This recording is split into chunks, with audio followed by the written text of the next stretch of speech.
how to change notifications light color on WhatsApp. Hello guys, in today's video I'm gonna show you how to change notifications light color on WhatsApp. First thing, go to WhatsApp and here we'll find these 3 points in the top corner. Click on it and click settings,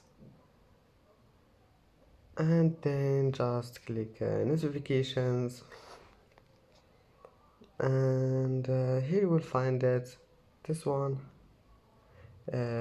light. Just click on it, and as you see here you can change it to anything you want, red, yellow, and then just change it and go back, it will be saved. And that's it for today's video. If you like this video, don't forget like and subscribe, and thank you for watching this video until the end. And now see you in the next video.